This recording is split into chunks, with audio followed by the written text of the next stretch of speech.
Olá! Hoje a gente trouxe aqui no nosso canal a psicóloga Luciele Vilhelsen, da Incompany Soluções Empresariais.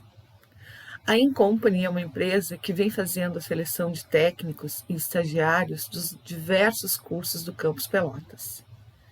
E tem, ao longo do tempo, feito uma parceria com a eletromecânica e também contratando profissionais formados no curso técnico em eletromecânica e também estagiários para trabalho em diferentes empresas.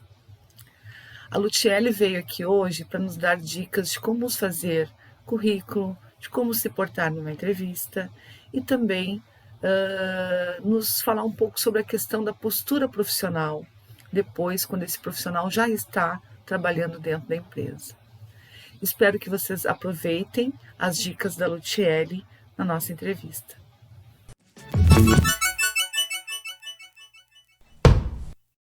Então, Luciele, bem-vinda, né? E eu gostaria de fazer, então, a nossa primeira pergunta, que é sobre a questão do currículo, né?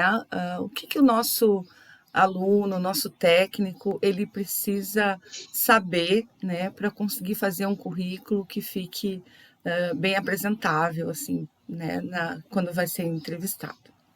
Então, passo Tá a palavra para bem. ti, Luciele. Oi, Andréia. Muito obrigada pelo convite. Para mim é sempre uma honra poder contar com vocês, né, e poder contribuir também. É uma troca, né? A gente sempre divulga vagas e contrata os excelentes profissionais formados por vocês e que estão em formação. Então é sempre uma honra poder contar, né, com a ajuda de vocês e também contribuir. Para começar, então, né, acho que é sempre importante a gente pensar que o currículo é a carta de apresentação.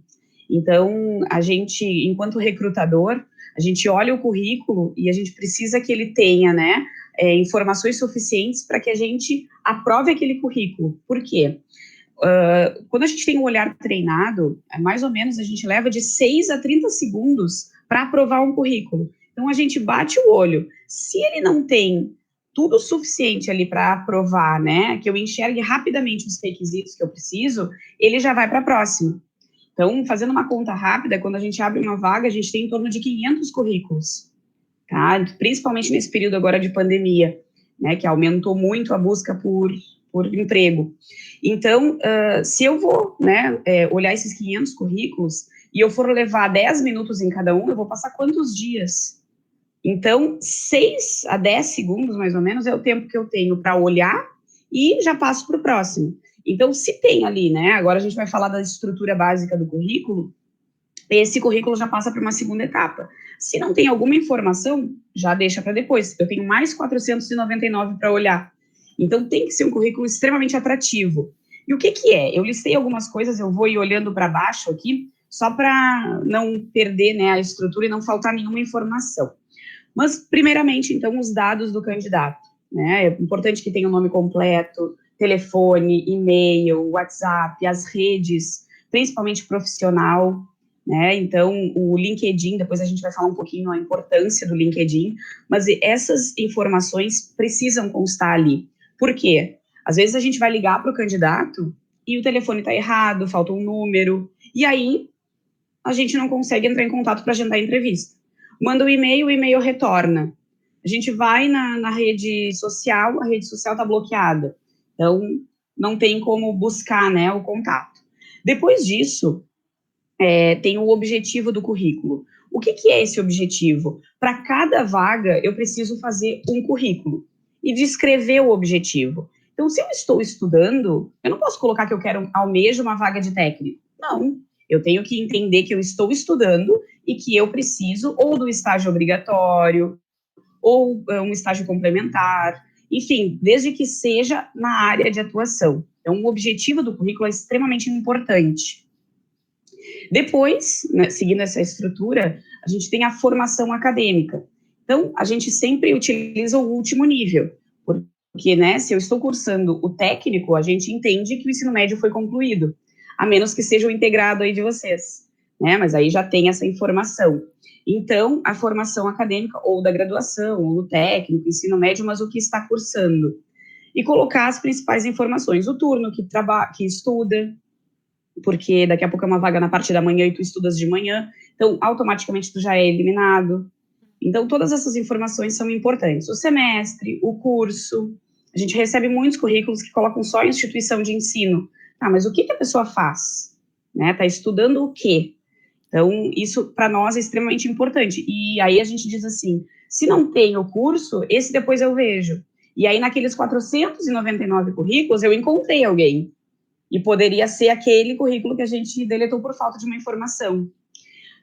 A partir daí, então, a gente coloca as experiências profissionais. E aqui acho que é a grande questão, né? Porque muitos estudantes não têm experiência profissional, eles estão em busca do primeiro emprego ou do estágio. E o que a gente coloca aqui? Então, vale ressaltar neste item aqui, qualquer trabalho que foi feito, né, de estágio, mesmo que seja voluntário. Então, quem não fez nada realmente, né, aí sim, vai colocar ali que não tem nenhuma experiência. Mas a gente sabe que os estudantes, eles estão sempre envolvidos em alguma coisa, né? Eles ajudam os professores em algumas questões, eles estão envolvidos em atividades extra-classe.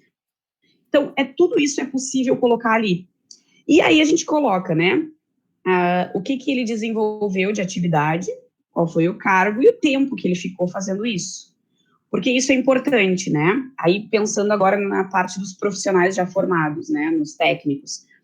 É importante colocar o cargo e as atividades, descrever as atividades. Por quê?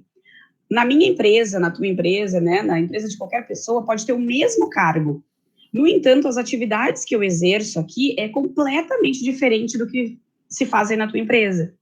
Então, as atividades descritas no currículo é extremamente importante em função disso, para a gente poder entender o que de fato a pessoa fazia. Então, por isso, a importância de ter a descrição das atividades. Algumas pessoas não descrevem, né, porque dizem, já está no cargo, eu sou técnico. Bom, mas o recrutador, eu sou da área da psicologia, eu não sei o que é a eletromecânica, a menos que os candidatos me ensinem ali, me expliquem o que eles fazem na atividade. Então, eu olhando no currículo e acompanhando depois da entrevista, eu consigo ver, ele entende, ele sabe do ano, tá? E aí, depois disso, então, a gente coloca as informações adicionais do currículo. Carteira de habilitação, né, se houver necessidade, algum idioma extra que tenha, né, se está cursando, e cursos extracurriculares que foram feitos. Eu chamo muita atenção para cá, que currículo, a estrutura é essa, ponto.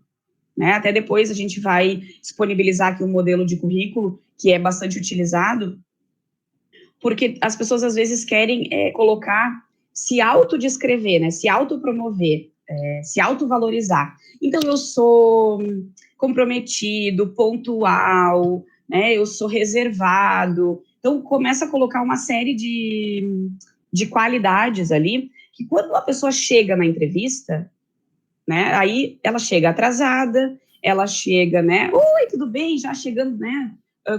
Cumprimentando todo mundo, assim, numa extroversão que não condiz com o que a gente acabou de ler.